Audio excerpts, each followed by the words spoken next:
seja bem-vindo ao Analisa, um programa da Secretaria Executiva de Comunicação da Unicamp, que tem a proposta de trazer a comunidade acadêmica para debater temas relevantes da sociedade. Hoje nós vamos falar sobre o Dia Internacional do Refugiado, que é 20 de junho. Ele foi criado pela Organização das Nações Unidas em 2001, a ONU, e ele homenageia os refugiados com o objetivo de celebrar a força e a coragem das pessoas que, em todo o mundo, são forçadas a deixar seus países de origem por motivos diversos, guerra, perseguição, adversidades outras, né? O trabalho da ONU tem sido em defesa do direito dessas pessoas. Desde 2017, a Unicamp integra a Cátedra Sérgio Vieira de Mello da ONU.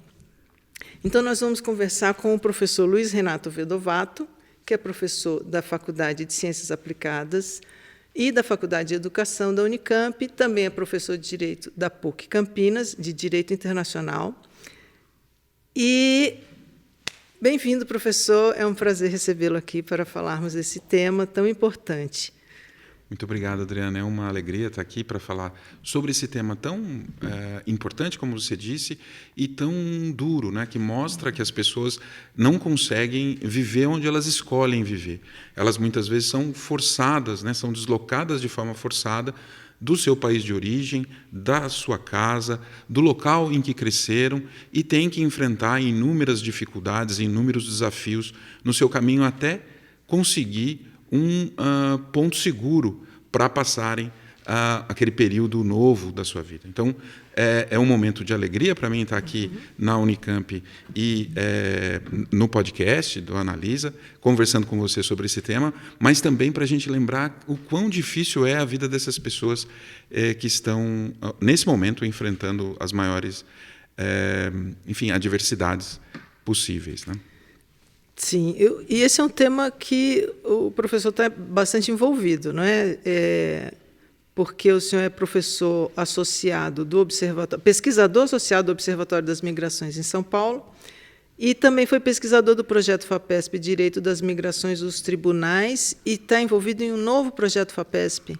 Isso, agora, com o fim desse projeto FAPESP, que foi para analisar como que os nossos tribunais aplicam as normas sobre proteção dos migrantes, e especialmente sobre proteção dos refugiados e das refugiadas aqui no Brasil, agora a gente começa a discutir as necessidades socialmente percebidas e o conceito de dignidade humana. A gente gostaria de focar em várias comunidades, inclusive na comunidade das pessoas em situação de refúgio, para identificar quais são as necessidades que elas enfrentam, né? A professora Rosana tem uma experiência, Rosana Benninger tem uma experiência enorme nessa área, ela teve todo o seu papel, o seu esforço para fundar não só o Observatório das Migrações, mas também para trazer a Cátedra Sérgio Vieira de Mello aqui para a Unicamp, e ela tem também uma atuação junto com a professora Ana Cecília Bison, do IEL, para discutir uma das dificuldades que migrantes em situação de refúgio enfrentam,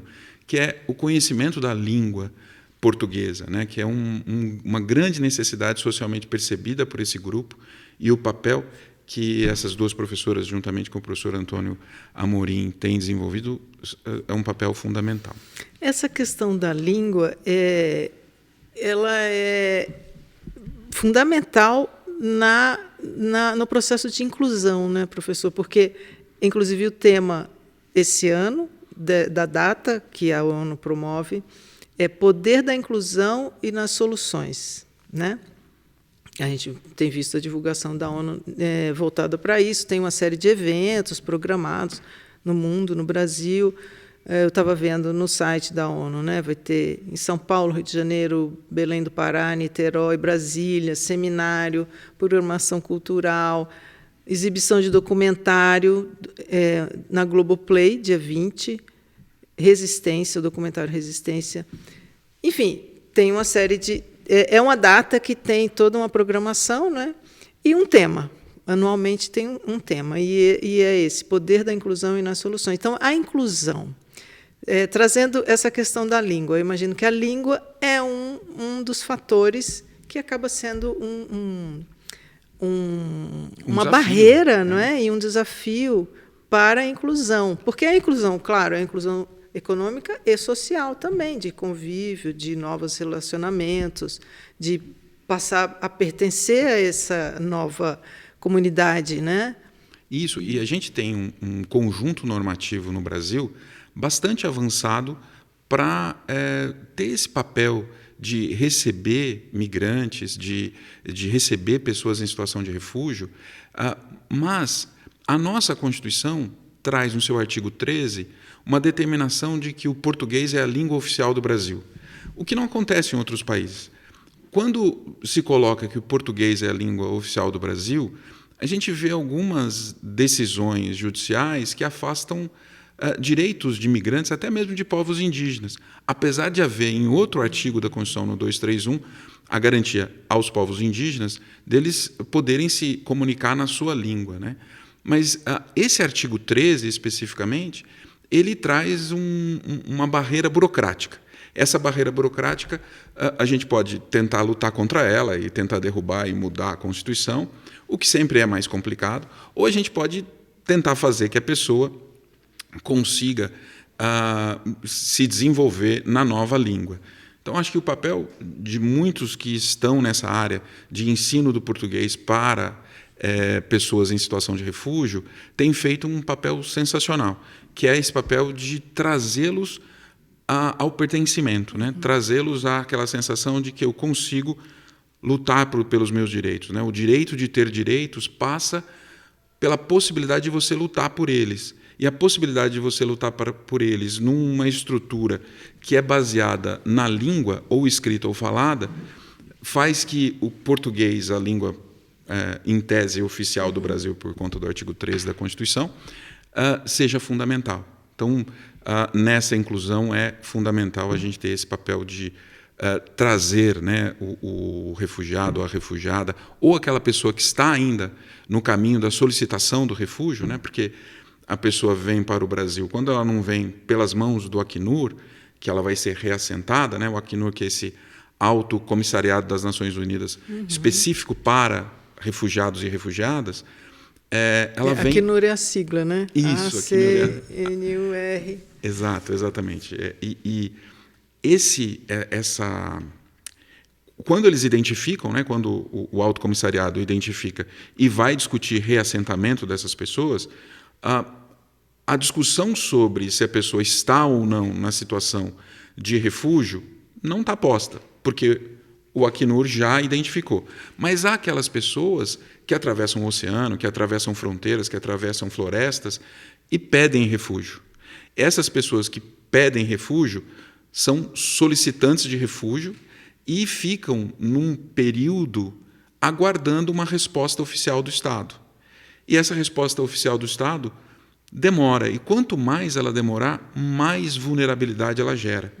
Então, se a gente, com toda essa atuação que a ONU está fazendo, como Dia do Refugiado e da Refugiada, com eventos espalhados pelo Brasil, essa sensibilização da população e das autoridades pode ajudar a diminuir esse prazo e, portanto, diminuir a situação de vulnerabilidade que essas pessoas enfrentam, né? Porque, afinal de contas, e se me desculpa se eu me alonguei, mas porque, afinal de contas, a gente só vai garantir direitos às pessoas quando esses direitos forem reconhecidos pela maioria da população como válidos, como legítimos.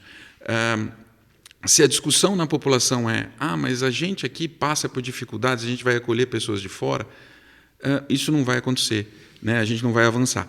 Até porque o Brasil não é um país desejado pelas pessoas, né? O Brasil é um país possível. Infelizmente, o Brasil não cria sistemas de atração. O Brasil tem pouquíssimos refugiados, refugiadas e solicitantes de refúgio quando comparado com outros países do mundo, né? Que números são esses? Olha, a gente tem, chutando alto, 1% da população brasileira é formada por pessoas que não têm a nacionalidade brasileira. Mas, só para dar um dado de comparação que vejo como simbólico, existem mais brasileiros e brasileiras vivendo nos Estados Unidos do que nacionais de todas as outras nacionalidades do mundo vivendo no Brasil. Mas como refugiados? Não, como refugiados é muito estrangeiros. menor. É muito menor. Então, não brasileiros. Não brasileiros. Então, como refugiados, a gente tem um percentual muito menor ainda. Mesmo quando a gente pega... hoje, né, a discussão está sobre o fluxo migratório de venezuelanos e venezuelanas para o Brasil.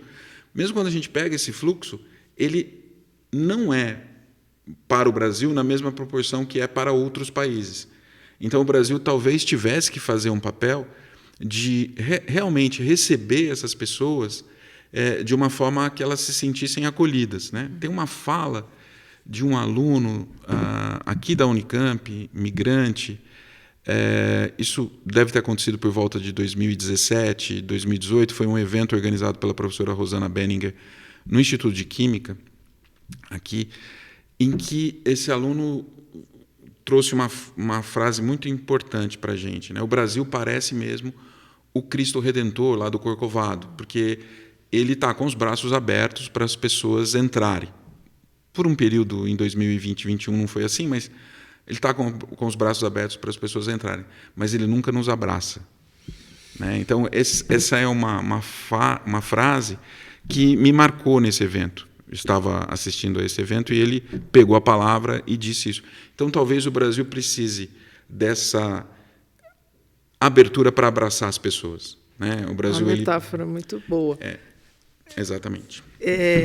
Então, e aí voltando a esse tema, né, que é o da inclusão, daí a importância. E a gente estava falando da língua nesse momento, e o senhor falou aí da aceitação e trouxe essa imagem aí desse aluno, né?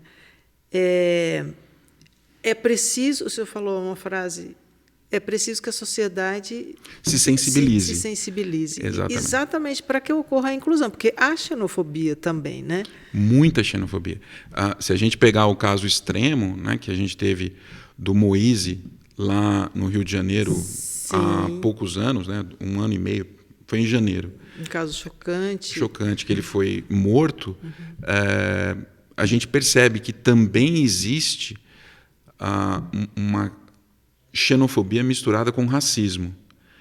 Então, a gente talvez precise olhar para as nossas entranhas, né? O Brasil precisa olhar para as suas entranhas, e nós todos precisamos olhar para essas entranhas para identificar quais são os preconceitos que fazem a violência ser perene no Brasil. Então, a violência racial, a violência machista, a violência de gênero, são violências presentes na nossa sociedade. E aí não é surpresa a gente imaginar um número tão pequeno de refugiados e refugiadas, pessoas em situação de refúgio ou de migrantes efetivamente no país. Porque quando você olha uma cidade, Pacaraima, lá na fronteira com a Venezuela, recebendo um fluxo migratório gigante, para Pacaraima é um problema de questões orçamentárias, políticas públicas, estruturais. Mas para o Brasil, não. Então, talvez a gente precisasse de aprofundar o diálogo bottom-up, né, o diálogo de municípios, estados e União, para que a questão migratória de refúgio possa ser resolvida em conjunto, mas não deixar nas costas de Pacaraima ou nas costas do governo de Roraima. E o que caracteriza um refugiado? Assim, o que lhe dá o direito de reivindicar o direito ao refúgio? O refugiado e a refugiada são aquelas pessoas que sofrem, no seu país de origem, perseguição odiosa. Perseguição por questão de raça, por etnia, por questão religiosa, por questão política, por questão de orientação sexual. Essa perseguição faz que continuar naquele país se torne impossível para aquelas pessoas. A alternativa para que elas consigam sobreviver é sair de lá.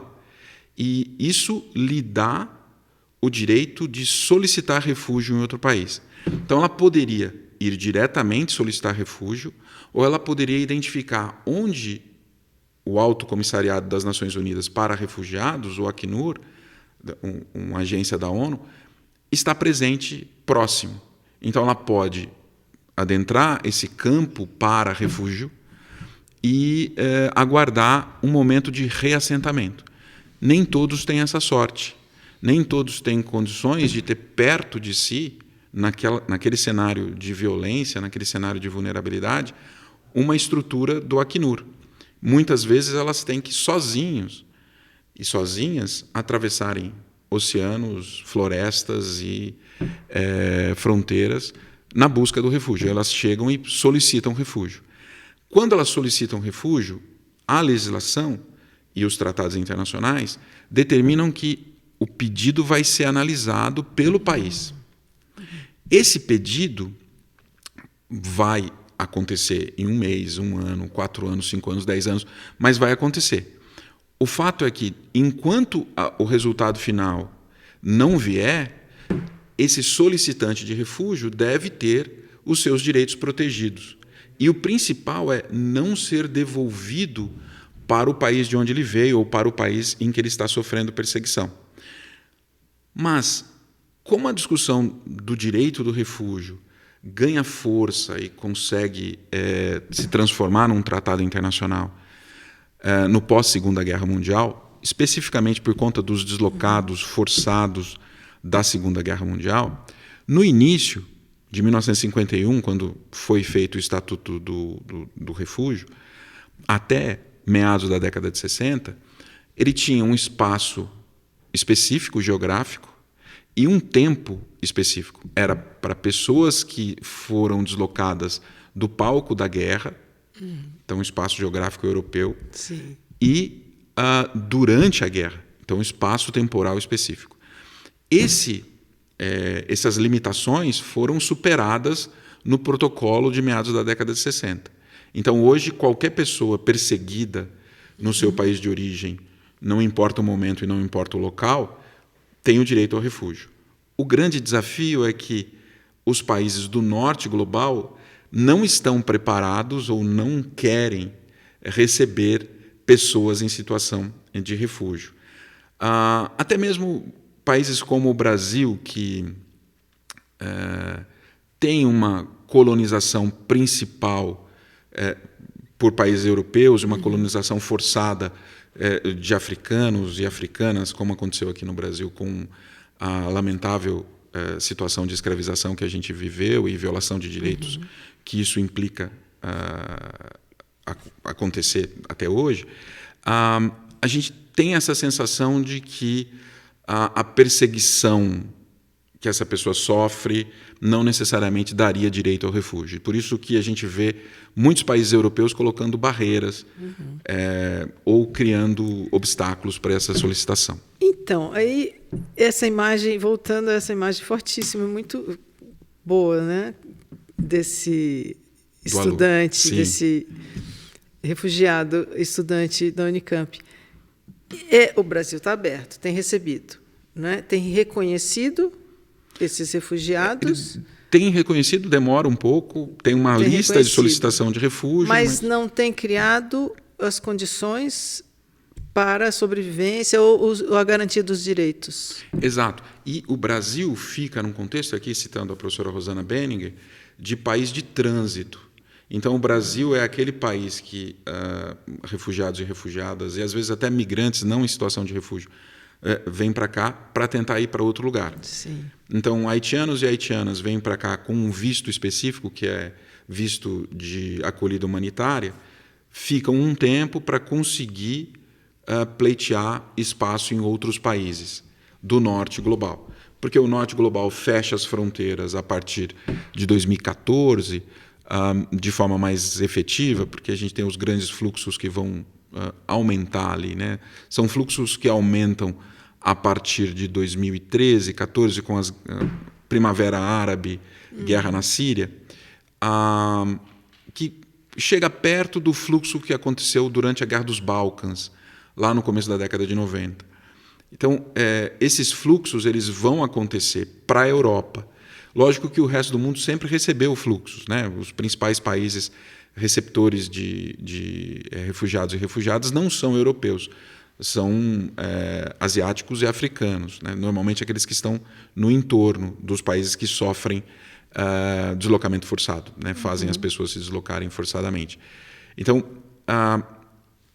a partir de 2014, o norte global se fecha. E quando ele se fecha, essas pessoas vão buscar acolhida nos países do sul global. Mas esse sul global é visto por esses indivíduos como algo transitório. Então é um país de trânsito, né? O Brasil fica um país de trânsito porque não consegue, muitas vezes, dar condições econômicas e de todos os outros aspectos para que eles continuarem por aqui. Quais são hoje, professor, os locais de maior tensão, conflitos, ou que geram mais refugiados no mundo? Hoje a gente tem uma tensão grande no Oriente Médio. Especificamente, a gente pode lembrar do fluxo de migrantes e de refugiados que saiu da Síria por conta da guerra civil síria. Todos os países que sofreram algum tipo de interferência do Daesh, que normalmente a gente chama de Estado Islâmico, também geram fluxos migratórios, fluxos de saída. Então a gente tem esses dois locais. A gente também deve lembrar da Venezuela, que há um fluxo significativo de venezuelanos e venezuelanas que saem do seu país desde quando a crise econômica se instalou de forma quase que definitiva no território. A gente espera que eles superem isso o mais rápido possível, mas é fato que o Acnur reconheceu que essas pessoas são pessoas refugiadas, mas não tem um campo ali que o Acnur faça o reassentamento. Ele só reconhece e deixa na mão dos estados vizinhos analisar o pedido de refúgio pontualmente. E mais recentemente, né, é a questão do Afeganistão.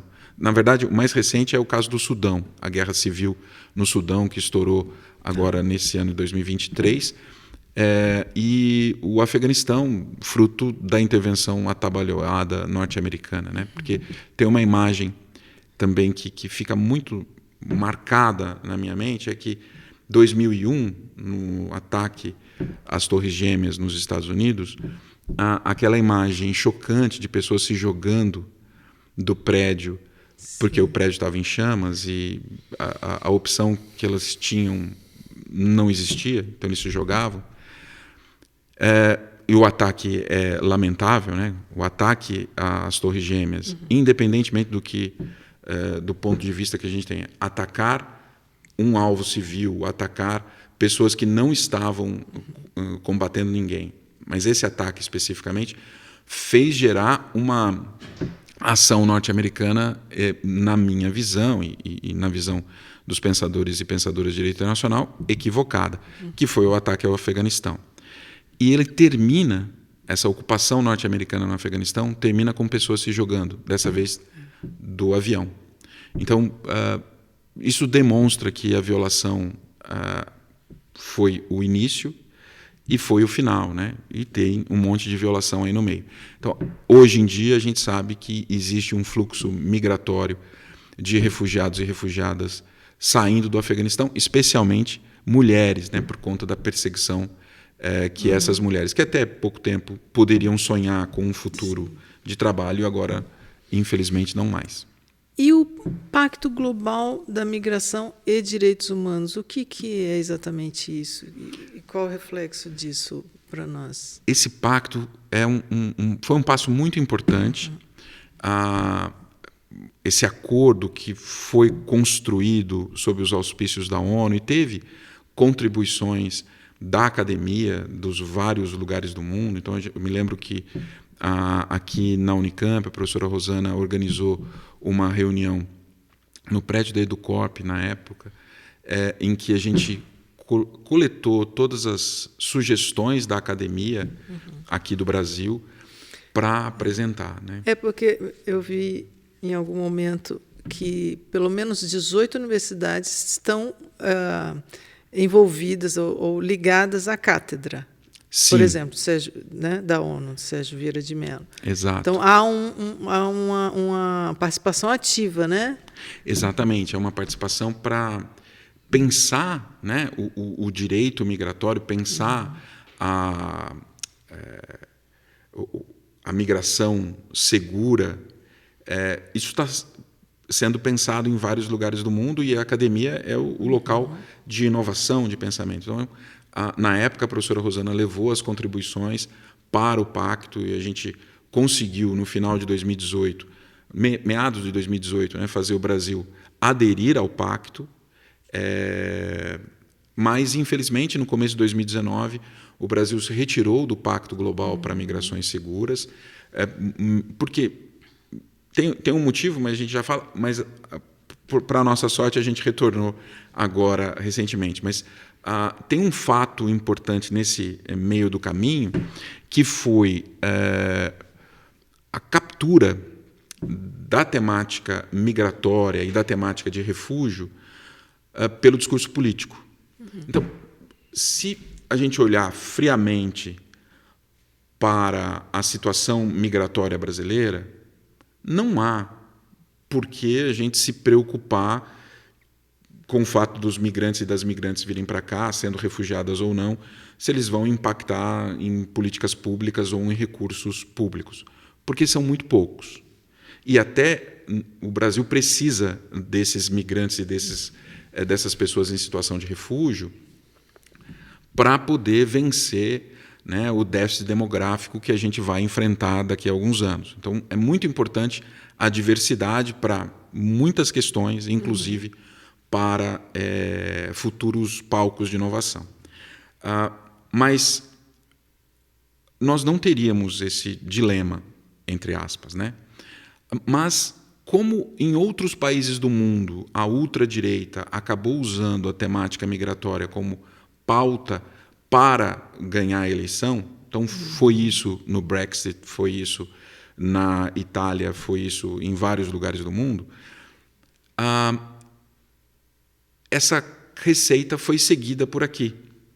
Então, quando foi aprovada a nova lei de imigração, no final de 16 e começo de 17, foi aprovado na Câmara em final de 16 e no Senado no começo de 17.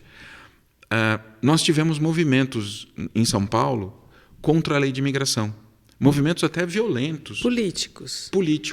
Para que, porque há um objetivo político com isso. Então, a saída do Brasil do Pacto Global para migrações seguras e regulares, ela se deu nesse âmbito. Então, o governo que se elegeu em 2018 disse que iria sair do Pacto Global, mal sabendo que, e aqui é um ponto importante, como nós temos mais brasileiros e brasileiras vivendo no exterior que migrantes de todas as outras nacionalidades vivendo no Brasil, quando o Brasil sai do Pacto Global para migrações, ele sai da mesa para discutir a proteção dos brasileiros e brasileiras que estão fora. Então, desfavorece. Desfavorece, não tem fundamento brasileiro, né? Exatamente, porque o brasileiro e a brasileira continuarão a ser brasileiros e brasileiras. O migrante esloveno vai poder escolher outro país que não o Brasil. Então, ou seja, se fosse avaliar sob o ponto de vista de uma decisão nacionalista, né, e política, nem assim seria justificável. Nem assim essa seria saída, né, do pacto. E sem falar, né, professor, que sai do âmago da questão do refugiado, que são os direitos humanos, né? Quer dizer, exatamente. Traz o foco político quando o foco é humano. Exatamente, porque se há algo importante que a gente construiu desde a Segunda Guerra Mundial para cá, no fim da Segunda Guerra Mundial para cá, foi a estrutura internacional de proteção aos direitos humanos, que consegue identificar violações em vários lugares do mundo. Então, em 2019, a gente teve um relatório extremamente minucioso, feito pela então alta comissária de direitos humanos, alta comissária das Nações Unidas para Direitos Humanos da ONU, que era a Michelle Bachelet, identificando as violações cometidas pela Venezuela e o motivo pelo qual elas geram fluxos migratórios. A gente teve relatórios muito precisos identificando violações a direitos humanos cometidos por governos à direita, especialmente governos à direita africanos ou centro-americanos. Esse conjunto de ações que a ONU construiu de 45 para cá é muito importante. Só que, como a proteção aos direitos humanos, ou a estrutura de proteção aos direitos humanos, ela não vai olhar qual é o partido que está no poder, tanto a esquerda quanto a direita atacam as estruturas de direitos humanos. Então, você enfraquece. Então, você tem, pensando aqui só no cenário regional, né, porque a proteção aos direitos humanos tem uma estrutura global, comandada pela ONU, mas existem estruturas regionais. Aqui nas Américas, comandada pela OEA, tem a Corte Europeia e tem a Comissão Europeia de Direitos Humanos. Perdão, Corte Interamericana e a Comissão Interamericana. E na Europa a gente tem a Corte Europeia de Direitos Humanos. Então, aqui nas Américas, a gente teve a Carta de Lima, que é de 2019, que tem um objetivo de enfraquecer a proteção de direitos humanos. A gente tem movimentos na Europa, que são movimentos tidos como de superar a globalização, né, de superar, que são, na verdade, ataque às estruturas de direitos humanos, que vêm, no fundo, olhar as entranhas daquele país, né? Então, é um desafio. Então, o Pacto Global para as Migrações Seguras e Direitos Humanos é fundamental, porque ele está dizendo o seguinte: você, país, vai definir quem entra no seu território. Porém, existe algo acima da sua decisão, que são as normas de direitos humanos. É um pouco isso que a gente fez com a lei brasileira de imigração, a Lei 13.445 de 17, que é trazer para a discussão de migrações o tema de direitos humanos, que ficam em alguns lugares, ficam distantes. Perfeito. A Unicamp não tem se limitado a trazer o debate, né? A pensar junto com toda a comunidade acadêmica e a própria ONU e outras instituições. Tem acolhido também, né? O professor sabe dizer quantos estudantes nossos são refugiados? Eu acho que a gente não tem esse número, porque para a proteção deles. Sim. Eu acho que... Mas existe todo um papel... A Unicamp é pioneira em vários aspectos, e um dos aspectos é garantir a matrícula de pessoas em situação de refúgio na universidade, desde que não tenha feito um nível anterior aqui no Brasil. Então, chega aqui no Brasil, porque a pessoa em situação de refúgio sai da sua casa correndo e muitas vezes não tem condições de provar nada, né? Então, ela chega no outro país, para ela conseguir caminhar, para ela conseguir seguir a sua vida, a Unicamp tomou uma decisão extremamente importante, que é, se a pessoa tiver a situação de refúgio reconhecida, então a Unicamp não faz o reconhecimento da situação de refúgio. Eu até entendo que isso é extremamente importante, que a Unicamp não deve fazer. Quem deve fazer a identificação da situação de refúgio no Brasil é o CONARE, né? E o CONARE é um órgão do governo federal, criado pela Lei 9474, que implantou no Brasil, desde 97, o sistema de refúgio, e vai dizer, essa pessoa é refugiada, aquela pessoa é refugiada, aquela não. Entendo. Por isso, né, que a gente não tem uma relação, né, de estudantes. Exato. Perfeito. Mas a gente faz parte do nosso convívio, não é? Sim, entre professores, estudantes. Há uma preocupação nesse acolhimento, não é? Exato.